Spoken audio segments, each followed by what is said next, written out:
Isra' Mi'raj bukan berlaku ketika Nabi Muhammad SAW sedang berjaya. Ia berlaku ketika hidup baginda di titik terendah. Ini yang jarang orang cerita. Dan akhir video ini korang akan faham kenapa. Peristiwa Isra' Mi'raj ni berlaku waktu bila? Ia berlaku selepas Allah uji baginda. Allah selalunya hadir sangat dekat bila manusia tu dah tak mampu berdiri. Hamka ceritakan satu fasa yang sangat senyap dalam hidup Nabi SAW. Bukan senyap sebab tenang, tapi sebab terlalu banyak yang hilang. Isra' Mi'raj ni berlaku apabila Allah uji Nabi di boykot satu Mekah. Bukan boykot macam kita, sebulan dua, tak. Boykot selama 3 tahun.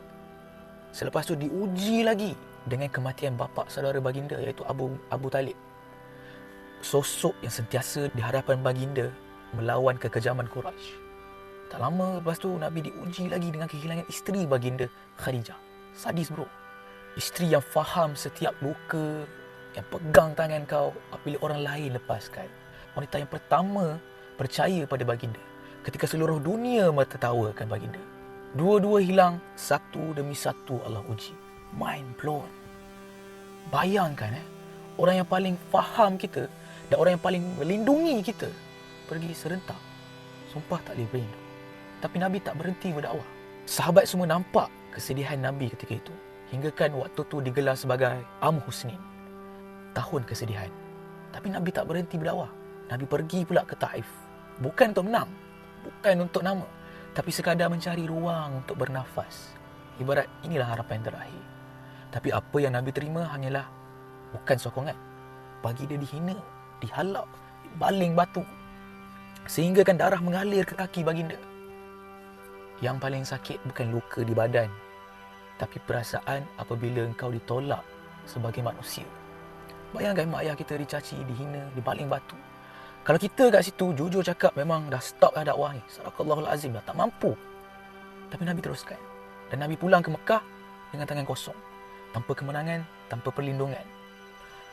Hamka tulis, kebencian Quraisy menjadi semakin terbuka. Tak ada tempat selamat, tak ada jaminan masa depan untuk baginda. Kosong, nada. Tapi satu perkara yang Nabi tak pernah buat, baginda tak pernah lari daripada Allah. Baginda lari kepada Allah. Itu beza orang biasa dengan Nabi. Dan di saat itulah Isra' Mi'raj ni berlaku. Dengar betul-betul poin ni. Hamka tekankan satu perkara penting. Isra' Mi'raj ni bukan berlaku untuk meyakinkan kaum musyrikin ni. Tak. Itu bukan tujuan dia. Mereka tetap tak akan percaya. Tetapi Isra' Mi'raj ni berlaku untuk menyelamatkan jiwa Nabi Muhammad. Cuba renungkan. Isra' bermaksud perjalanan Nabi daripada Masjidil Haram ke Masjidil Aqsa.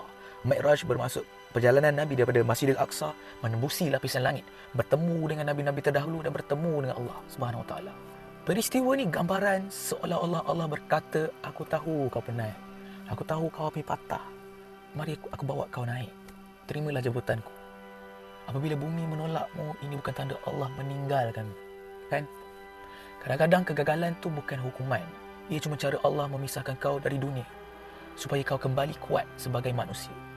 Semua perasaan ni aku faham bila aku baca sejarah umat Islam tulisan Hamka ni. Serius. Buku ni tak buat kita rasa pandai, tapi buat kita rasa kita tak bersendirian rupanya. Macam, aku tak keseorangan. Nabi pun melalui apa yang aku lalui rupanya. Tetapi Nabi lagi teruk, lagi sedih, lagi sadis. Kalau kau berada di tempat Nabi lah waktu tu, kau akan teruskan ke kau akan berhenti buat dakwah tu? Kalau cerita ni membantu korang memahami tentang kehidupan, subscribe channel ni. Tapi kalau korang tanya buku sejarah Islam apa yang terbaik, aku boleh katakan buku ni. Padat dan penuh dengan sejarah yang tak pernah diceritakan. Sejarah yang dianggap tabu oleh ustaz-ustaz. Sejarah tentang kejatuhan Islam. Sejarah tentang perbalahan antara orang Islam dan Islam. Ada pepatah mengatakan kalau kau tak mengenali dan memahami atau mengetahui sejarah, kau bakal mengulangi sejarah tersebut. Kemudian penulisnya adalah Hamka, ulama berasal daripada Indonesia. Jadi penulisan beliau sangatlah dekat dengan nuansa Nusantara. Ada kisah sejarah Islam dalam kerajaan Melaka, Johor, di dunia Eropah, Afrika, Arab dan sebagainya. Jadi buku ni kalau diterjemahkan dalam bahasa Inggeris, aku boleh katakan buku ni lah buku sejarah Islam yang terbaik dunia. Dapatkan sekarang. Subscribe, like and share. Peace and love.